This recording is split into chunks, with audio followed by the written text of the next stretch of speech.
And so I've definitely, I think, started to show that appreciation towards them more, because you never know when you're not going to be able to.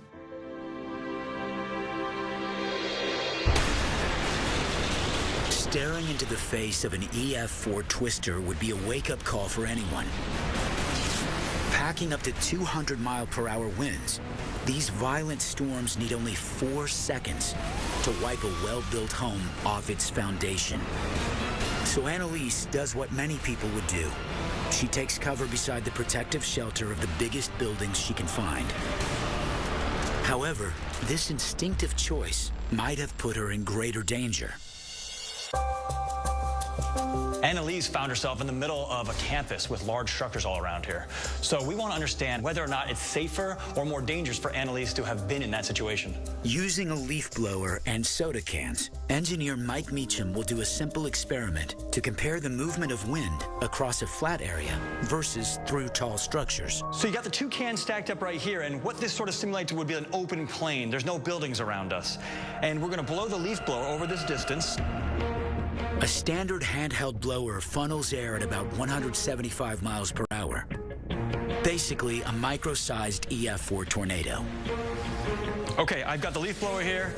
The cans are about 20 feet away from me. I'm going to fire up the leaf blower and point them directly at those cans. That's the maximum power. I'm pointing it directly at the cans. You can see a little movement, but they're not tipping. Out in the open, the blower's air is free to travel in any direction.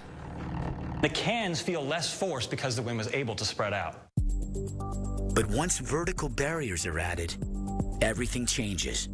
So we're going to try the exact same setup, the same leaf blower, same setting, same cans, same distance, but this time we're going to be between 2 walls. The wooden structure represents the tall buildings surrounding Annalise on campus. All right, I'm going to fire up the leaf blower now. With walls, it only takes a few seconds for the wind to overpower the cans. These walls are channeling the wind toward them. When you constrain the area that the wind is traveling through, it speeds up. Annalise was lucky to be in her car, but I'd say she might have actually been in more danger having structures nearby.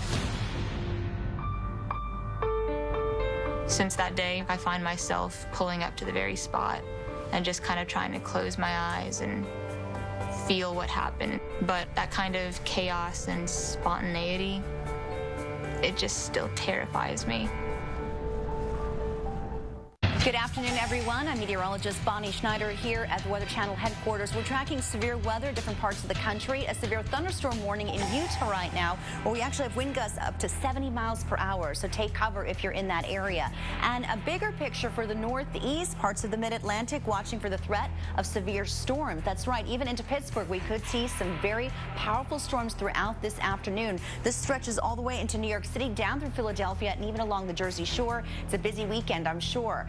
And if you're looking for relief from the heat, you're not going to find it in many cities, as we're about to shatter records likely across parts of the South and even into the Midwest, where high temperatures are soaring today into the mid to upper 90s. Make sure you take precaution. We'll be back in 30 minutes.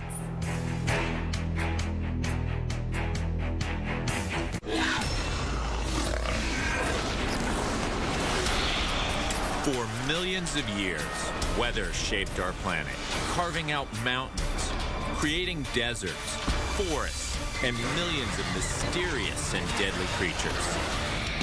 I'm Sean Dugan. I'm searching for some of the most fearsome animals ever created by the elements. It's gonna get pretty bumpy. Today, I'm in Kentucky.